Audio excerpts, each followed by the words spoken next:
Mambo vipi kwanza? Safi. Mbona umepoa? Hebu changamka kwanza. Hapana. Mtazamaji anataka kufahamu unaitwa nani, majina yako? Kwa jina naitwa Debora Msigwa. Ni mwanachuo. Ni mwanachuo ukiwa bado unasoma au umehitimu? Nikiwa bado nasoma. Ni mwaka wako wangapi unasoma? Huu sasa ni mwaka wangu wa pili. Tusiende mbali, tukiangalia na muda wetu wa kipindi chetu, tukienda kwenye mada husika.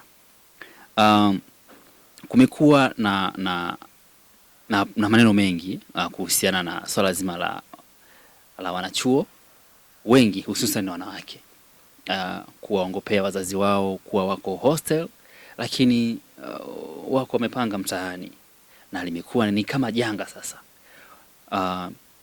Kwanza utuambie hilo ni sawa, na kama ni sawa, unadhani ni kwa nini? Hilo jambo lipo la wanachuo kuwaongopea wazazi kama wako hostel na wakati wamepanga.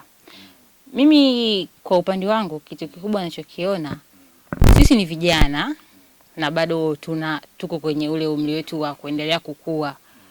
Kuna sometimes mtu anapata tamaa ya kitu fulani kwamba mwenzangu amefanya na mimi nataka nifanye, kwa sababu chuoni kuna watu ambao wao hawaishi hostel na wamepanga. Unadhani tamaa hiyo inakuja kwa sababu gani? Ni tamaa za aina gani ambazo zinakuja? Kwa sababu sema hapo kuna tamaa. Ni tamaa za aina gani? Tamaa, nikizungumzia tamaa hapo inategemea. Kuna mwingine anatamani iko kitu kipo kwenye vyuo. Mtu anatamani kuwa na maisha ya mwingine. Yaani anasahau ya kwake, anataka kuishi kama fulani. Wewe ukiwa kama mwanachuo,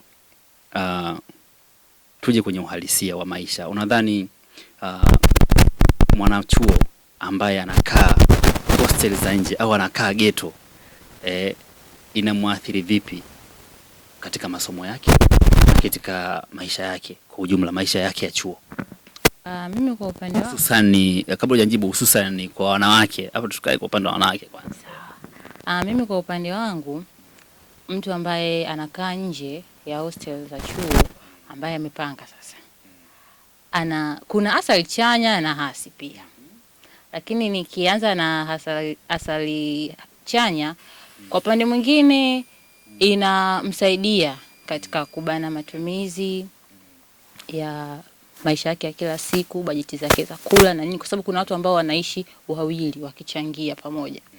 Lakini pia athari hasi nyingine inaweza kumfanya mtu akaingia kwenye vitu ambavyo hakutegemea.